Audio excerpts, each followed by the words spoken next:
Hello friends, महिमा voice पर आपका स्वागत है। आज की कहानी। एक थी सरुमा असम की लोक कथा जो अपनी सौतेली माँ के अत्याचारों से तंग है। असम के ग्वालपाड़ा जिले के एक गांव में लक्ष्मी नंदन नामक साहूकार अपनी पत्नी और बेटी के साथ रहता था। बेटी का नाम सरुमा था।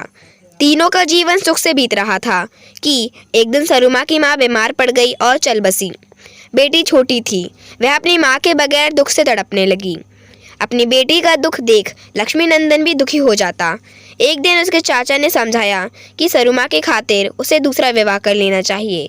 लक्ष्मी नंदन ने सोचा कि सरुमा को माँ मिल जाएगी और एक औरत के आ जाने से घर भी संवर जाएगा। कुछ दिनों बाद उसने दूसरा विवाह कर लिया।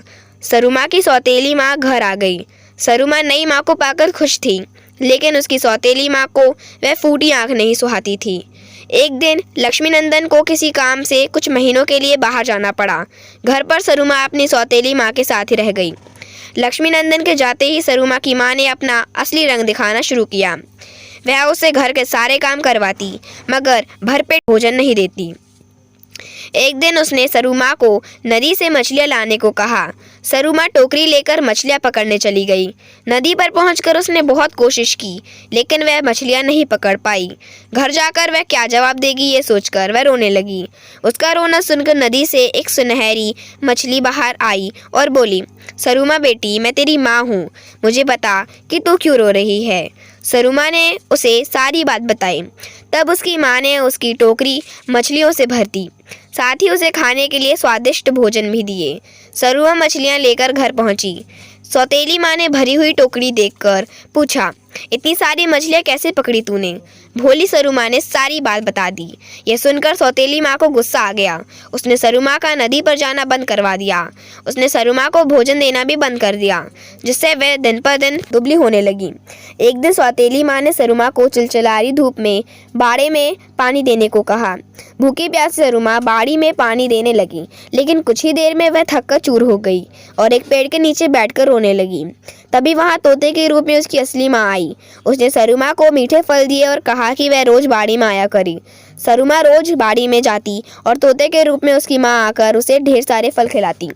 जब उसकी सौतेली माँ को यह बात पता चली तो उसने सरुमा का बाड़ी में जाना बंद करवा दिया। उस दिन के बाद से सरुमा की माँ गाय के रूप में आने लगी और अपना दूध उसे पिलाने लगी। सौतेली माँ ने देखा कि सरुमा अब भी दिन पर दिन मोटी होती जा रही है। उसे पता चला कि एक गाय उसे रोज दूध पिला जाती है। एक दिन जब गाय आई तो सौतेली माँ ने उसे मारने की कोशिश की, लेकिन गाय उसे सींग मारकर भाग गई। सौतेली माँ बहुत नाराज हुई। उसने सरुमा पर गुस्सा निकाला। अब सरुमा बाड़ी से टमाटर तोड़कर खाने लगी। तब सौतेली माँ ने टमाटर के सारे पौधे उखाड़कर फेंके और सरुमा को एक अंधेरे कमरे में बंद कर दिया। अब सरुमा को पानी भी नसीब नहीं था। वह कमरे में बैठकर दिन रात रोती थी।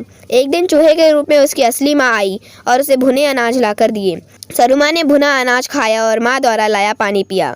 जब सौतेली माँ ने देखा कि अंधेरे कमरे में भी सरुमा मोटी होती जा रही है तो उसने उसे मार डालने की योजना बनाई।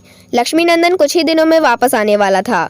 सौतेली माँ ने एक दिन तलवार से सरुमा को मारने की कोशिश की, लेकिन चूहे के रूप में आई असली माँ ने उसे पहले ही ऐसे वस्त्र दे दिए थे जिस पर तलवार का कोई असर नहीं होता था। सरुमा बच गई। अगले दिन लक्ष्मी नंदन घर लौटा। उस समय सौतेली माँ बाजार गई हुई थी। वह सरुमा को पुकारने लगा, मगर सरुमा अंधेरे कमरे में बंद थी। उस अंधेरे कमरे में आवाज आई, तुम अपनी बेटी को जीवित देखना चाहते हो तो उसकी सौतेली माँ को घर से निकाल दो। लक्ष्मी नंदन ने कमरा खोला तो उसे रोती हुई सरुमा दिखी। पूछने पर सरुमा ने सारी बात बताई। यह सुनकर लक्ष्मी नंदन बहुत क्रोधित हो गया। सौतेली माँ जब बाजार से लौटी तो लक्ष्मी नंदन ने उसे घर से निकाल दिया। उस दिन के बाद से लक्ष्मी नंदन और सरुमा सुख से रहने लगे। आपको हमारी कहानी कैसी लगी कमेंट में ज़रूर बताएं। Thank you for watching. हमारे वीडियो को लाइक एंड सब्सक्राइब करना ना भूलें।